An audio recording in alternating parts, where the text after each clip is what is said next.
राजमाता की फिर से सास आ चुकी हैं। वाईटी पे राजमाता की सास फिर आ गई हैं, जो राजमाता के कलेजे पे मुंह धर रही हैं। ये राजमाता की जो सास है ना, ये रह रह के कभी कभी प्रकट होती हैं। राजमाता कहती है एकदम सड़ी हुई औरत हो तुम लोग, एकदम पैनल लगा लेती हो, इतना सड़ी हो कि तुम लोग से गंध आता है। तो राजमाता, मुझे एक चीज समझ में नहीं आता है, आप कहती है हम लोग किसी का वीडियो नहीं देखते हैं, फिर वो गंध आप सूंघने काहे चली जाती हैं? मतलब आपको भी चैन नहीं मिलता है क्या? रही बात दूसरी कि आप कह रही हैं कि हम किसी को गाली नहीं देते हैं, हम किसी को बददुआ नहीं देते हैं, हमसे तो ज्यादा बददुआ तुम लोग दे रहे हो। तो एक बात बताइए, ये भी गाली है? आप किसी औरत को अपने सास बना रही हैं, ये गाली है? अपनी माए बना रही है, ये भी एक तरह का गाली है। क्योंकि अगर वो औरत आपके मतलब ससुर से शादी करेगी तभी आपकी सास बनेगी, अगर वो औरत आपके बाप के साथ मतलब शादी करेगी तभी तो माए बनेगी, तो ये भी एक गाली है। आप क्या बोलती हैं आपको खुद समझ में नहीं आता है। तो नमस्कार, कैसे हैं आप लोग? उम्मीद करें बहुत अच्छे होंगे, स्वस्थ होंगे, मस्त होंगे, अपने काम में व्यस्त होंगे। मैं प्रिया शर्मा और मैं अपने इस नए वीडियो में आप लोग का स्वागत करती हूँ। आशा करती हूँ जो हमारे चैनल पे नए जुड़े हैं हमारे चैनल को सब्सक्राइब करेंगे, लाइक कमेंट शेयर और मुझे बहुत सारा प्यार देंगे। तो आज मैं बात करने आई हूँ ताई, अप्सरा ताई। भाई साहब बहुत सारे ताई हो गए हैं यूट्यूब पे। अब तो लगता है कि ताई नंबर 1, ताई नंबर 2 ऐसे ऐसे करके बातें करनी पड़ेंगी। तो अप्सरा ताई का वीडियो आता है। अप्सरा ताई बहुत बखलाहट में है, मतलब लाइव से उनका कलेजा में ठंडक नहीं पड़ा। लाइव में आके जो सफाई दी उससे उनको कोई कलेजा में ठंडक नहीं पड़ा, क्योंकि उनको बस कोई भी बात का कंटेंट बनाना है। लाइव में वो आके हर कुछ क्लियर कर दी थी कि हम क्यों उसके मतलब स्वाति के बेटी के लिए क्यों हम दुआ मांगने गए, क्यों हम उसको कमेंट करने गए, क्यों हम मतलब लोग मुझे ट्रोल कर रहे हैं, क्यों लोग हमारे ऊपर रिएक्शन बना रहे हैं, क्यों लोग हमारे बारे में बातें कर रहे हैं। तो ताई को लगा कि भाई चलो वो तो लाइव था, अब वीडियो में भी कुछ ऐसा कंटेंट चाहिए हमको, क्योंकि अगर भाई व्यूज तो कम हो रहे हैं, एकदम व्यूज जो है ना एकदम डाउन हो चुका है। कहाँ ताई को लाख व्यूज आता था, अब ताई को एकदम बेचैनी छेले है अंदर से। अब ताई को समझ में नहीं आ रहा कि कौन सा मुद्दा ले आए, क्योंकि मुद्दा भाई तो अब कोई ऐसा क्रिएट हो नहीं पा रहा है। क्योंकि अब मुद्दा इसलिए क्रिएट नहीं हो रहा है कि स्विगी भैया आके ना एकदम स्टॉपेज लगा दिए हैं कि अब जहां कोई अगर मुद्दा क्रिएट हुआ तो भाई क्या है ना कि स्विगी भैया जो है ना वो भी गंध मचा देंगे, क्योंकि माता जी तो उधर से अलगे तरफड़ाल है, रुकने का नाम तो नहीं ले रही है। इसलिए ही माता जी सोच रही है कि क्यों ना हम ही अपना मुंह बंद कर ले। लेकिन भाई मुंह तो बेचारी बंद कर ले रही है, लेकिन बंद कितना देर करके रखें? आदत है ना, कहावत है कि लूर लक्षण बाई मरले पे जाई। तो जिसका जो नेचर हो गया है वो बदलने वाला नहीं है। अब माता जी पूजा भक्ति बेलपत्तर फूल भले जो दिखा दें, लेकिन इनको सुकून नहीं मिल रहा है। सुकून इनको इसलिए नहीं मिल रहा है क्योंकि व्यूज कम हो चुके हैं, और इनको व्यूज का इतना ज्यादा माता जी को ये हो गया भाई, डॉलर पे डॉलर छाप ली। इतना बेचारी इतना दुख देखी है जीवन में, अब कुछ चंद समय सुख का आया है, अब इसको ही कैसे छोड़ देंगी? अब भाई कह रही है वाईटी किसी के बाप दादा का जागीर नहीं है। ये तो आपको भी सोचना चाहिए आंटी ताई कि भाई वाईटी किसी के बाप दादा का जागीर नहीं है कि इस जागीर से आप चाहिएगा तो किसी को बाहर कर दीजिएगा। तो जैसे आप कह रही हैं कि आपका काम है कंटेंट बना रही हैं तो बनाइए। आप किसको क्या मतलब करना है, कहाँ कौन गंध मचा रहा है, कहाँ कौन सड़ल औरत है, आप ये सब काहे देखने में अपना समय बर्बाद कर रही हैं? जैसे आपका वाईटी मतलब किसी का जागीर नहीं है कि आपको हटा दे, तो आपका भी किसी वाईटी किसी के बाप का तो है नहीं कि आप किसी को हटा देंगी। तो भाई आप जो कह रही है कि भौंको, तुम लोग को जितना भौंकना है तो सबसे पहले भौंकना तो सब आप ही से सीखा है। आप कह रही हैं कि तुम लोग से कोई ज्यादा किसी को बददुआ देता है, तुम लोग तो पता नहीं कितना बददुआ देती हो, मेरी बहू को कितना बददुआ दी हो। तो सबसे पहली बात कि आपकी बहू को बददुआ क्यों मिला, आपकी बहू को लोग क्यों बददुआ दिया? कहीं ना कहीं आपकी बहू ने भी बददुआ लायक काम किया होगा। तो भाई अगर आपकी बहू को अगर कोई बददुआ दिया तो आप लोग ने भी किसी को कहाँ छोड़ा? यहाँ तो भाई दोनों लड़ाई, सबकी लड़ाई बराबर की है। आप गंध मचाओ, हम उस पर बात करेंगे। आप गाली दो, आपको गाली मिलेगा। आप बददुआ दो, सामने से आपको भी बददुआ मिलेगा। फिर एक चीज हमको समझ में नहीं आया कि जो औरतें अगर गाली दे रही हैं, जो औरतें अगर बददुआ दे रही हैं, तो वो सड़ी हुई औरत कैसे हो गई? जबकि वही गाली आप भी दे रही हैं, फिर आप सड़ी हुई कैसे नहीं हुई? और रही कि सबसे बड़ा बात है कि सड़ा हुआ का, तो हमको तो लगता है कि आप लोग का कचड़ा, असुड़ा, सड़ा हुआ, नीच, गलीज, हर परिवार की आपको उपाधि मिल चुकी है। और आप लोगों ने जितनी गंदगी करी है, जितनी गाली, जितनी बद्दुआएं आपने दी है, शायद मुझे नहीं लगता है कि उतनी गाली उतनी बद्दुआएं कोई किसी को दिया होगा। आप शायद भूल गई, ज्यादा दिन की बात नहीं है, आपने तो गालियों का मतलब क्या बोले बौछार पुल बना दिया था, हर एक लिमिट क्रॉस कर चुकी थी। तो ताई आप तो, आपके मुंह से ये शोभा नहीं देता है कि तुम लोग से तो हम कम ही गाली दिए हैं। तो वो सब औरतें कम से कम किसी को गाली भी दी होंगी तो हो सकता है लपुआ लपिया, पगलचट्टा पगलचट्टी, ठरकुल्ला ठरकुल्ली, इतने तक गाली दिए होंगे। या हो सकता है कि ये बोले होंगे कि भाई तुम्हारा अफेयर था, या उसका अफेयर था, या तुम्हारी बहुरिया का अफेयर था, या तुम्हारी बहुरिया के दहिया में आग लेसल था, ये सब बोली होंगी। लेकिन आप तो भाई साहब एकदम से, आप और जो एक और ताई आई थी, बिना छिलले बांस घुसा रही थी। और आप लोग को भी पता है कि बिना छिलल बांस कहाँ घुसा रही थी। आप तो ऐसा लेवल गिरा के गाली दी थी कि मेरा जैसा मतलब मेरा ऊ है ना, वैसा भी तुम्हारा मुंह नहीं है। अब आप ऊ तो समझ ही रही होंगी। तो आंटी जी ये मत बोलिए कि आपने गंदगी नहीं करी, आपने तो गंदगी का लिमिट क्रॉस कर दिया। आपने तो गालियों और बददुआओं का मतलब लिमिट क्रॉस कर दिया। 4 दिन से आपके मुंह बंद है, इसलिए 4 दिन से आपके मुंह बंद है क्योंकि आपको पता है कि वो सामने वाली पार्टी से तो उलझ नहीं सकते हैं, क्योंकि सामने वाली के पार्टी के बेटे के पास हमारी बहुरिया का सबूत है। हम झुक झुक के नाक रगड़ रगड़ के माफी मांगे, अगर मुंह खोले तो वो सामने वाला जो है ना हमारा फजीहत कर देगा। रही बात कन्यादान वाली बेटी की, तो कन्यादान वाली बेटी आपके आगे समर्पण कर दी है, दोनों हाथ मतलब होता है ना कि एकदम साष्टांग प्रणाम कर ली है कि भाई हम आप लोग के बारे में कुछ बोलबे नहीं करेंगे। आप जितना मतलब मेरे पे एलिगेशन लगा दीजिए, जितना हमारा अफेयर दिखा दीजिए, जितना हमारा सास बहू का झगड़ा, लेकिन हम मुंह नहीं खोलेंगे। तो वो तो साइड हो गई, उसका तो खैर अब कोई मतलब ही बात ही नहीं हो रहा है। लेकिन अब रही बात कि अब आप उलझोगे तो किससे उलझोगे। अगर आप कह रही हैं कि हम अगर स्वाति के बच्चे को कमेंट कर ही दिए तो कौन सा गुनाह कर दिए, तो सबसे पहली बात कि आपने अगर स्वाति के बेटे को कमेंट्स किया, गुनाह नहीं था। आपको अगर करना ही था, अगर प्यार ही दिखाना था स्वाति के बच्चे को, या उसके घर ही चल जाइएगा, तो यहाँ कोई किसी को नहीं रोका है, कोई किसी को नहीं रोका है। वैसे तो आप जाने के लिए जगत दीदी के घर भी जा सकती हैं, आपको कोई रोक देगा?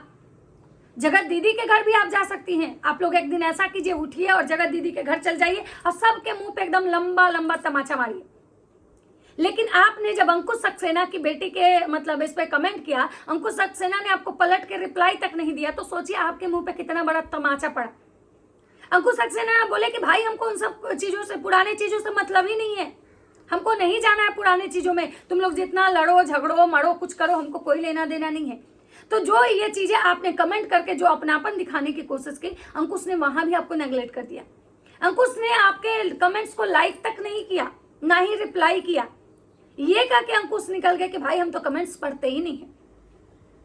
तो आपके मुंह पे तमाचा पड़ा कि आप बढ़ के आगे गई, लेकिन सामने वाला को याद था, क्योंकि हर लोग मतलब वो नहीं होता है, थूक के चाटने वाला नहीं होता है। हर लोग थूक चाट नहीं है यहाँ पे कि एक दिन छीछा लेदर गाली गलौज एक दूसरे के माँ बाप के मतलब तक को भी नहीं छोड़ो, और दूसरा दिन आके एक दूसरे के गले मिल जाओ। हर कोई आपके जैसा थुकचट नहीं होता है। जैसे आपने स्विगी की मम्मी को बिना छिलल बांस कर रही थी एक दिन, और एक दिन बहन बहन देवरानी जेठानी खेल गई।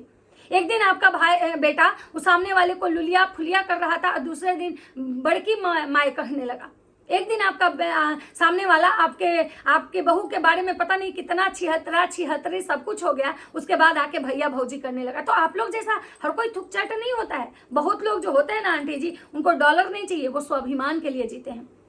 और आप जो कह रही हैं कि कुछ ऐसे औरतें हैं 2-3 जिनके लिए मैं वीडियो बना रही हूँ, जो पैनल लगा के भौं भौं करती हैं, तो शायद आंटी जी वही औरतें हैं जो आपको आपकी औकात बताती हैं, क्योंकि उन औरतों में शायद इतना हिम्मत है कि वो आपको औकात बताती हैं। और शायद यही रीजन है कि आप लोग हमेशा औकात में रहते हैं। शायद वो 2-3 औरतें नहीं रहती ना, तो आपने तो बाकी औरतों का क्या फजीहत किया है, आपने आपके बेटों ने, वो तो आपको भी पता है।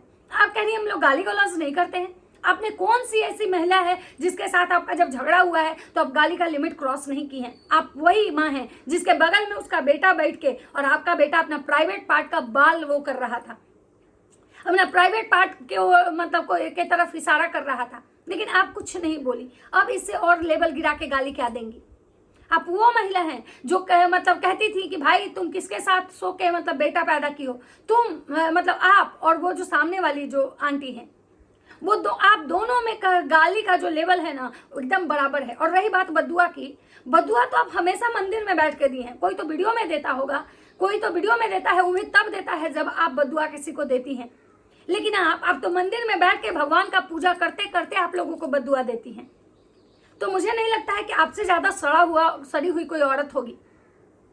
आप जिसको सड़ी हुई औरत कह रही हैं, उस औरत में भी इतना है कि वो मंदिर में बैठ के बद्दुआ नहीं देती है।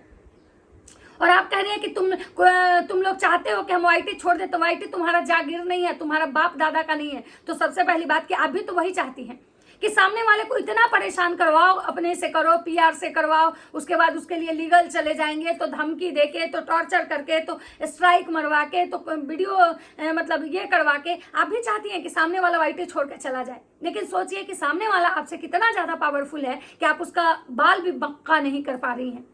आप जो कहती है ना कि तुम लोग हमारा बाल भी बक्का नहीं करोगे, तो सामने वाले का भी आप बाल भी बक्का नहीं कर रही हैं।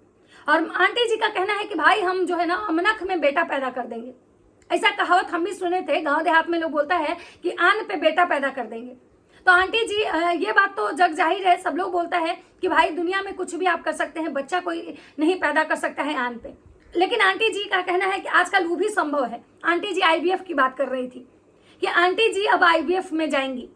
अब जो लप्पी भौजी का जो बच्चा होगा ना, वो IVF में जाके होगा, क्योंकि आंटी जी कह रही है कि अब यही एक मेरा काम बचा हुआ है और आन पे तो हम एकदम देखना, हमको दोनों बहुरिया का बच्चा पैदा करके दिखा देंगे।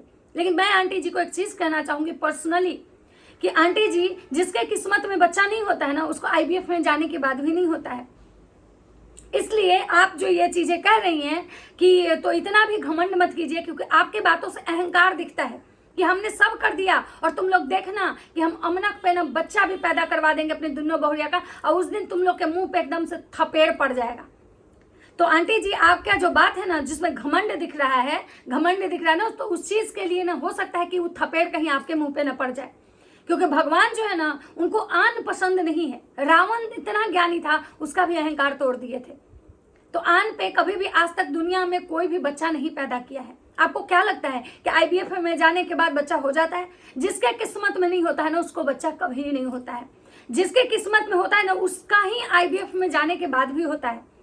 तो आंटी जी, ये जो आप ज्ञान दे रही है ना, इसको मत दीजिए। और जैसे मुंह एकदम चुप करके रहा जाता है ना, वैसे मुंह चुप करके रहिए। और आप माता के दरबार में जा रही हैं, वहां माता से गुहार लगाइए कि माता हमारे बहुओं को बच्चा दे दीजिए, ताकि हमारा जो समाज है उसका मुंह चुप हो जाए, समाज में जो लोग उस पर उंगली उठा रहे हैं उसका मुंह बंद हो जाए। लेकिन ये जो आप कह रहे हैं कि अमनक में हम बच्चा पैदा करके दिखा देंगे, तो मैं आपको लिख के देती हूँ कि अगर किस्मत में नहीं होगा ना, तो आप कुछ नहीं कर पाएंगे IVF में जाने के बाद भी।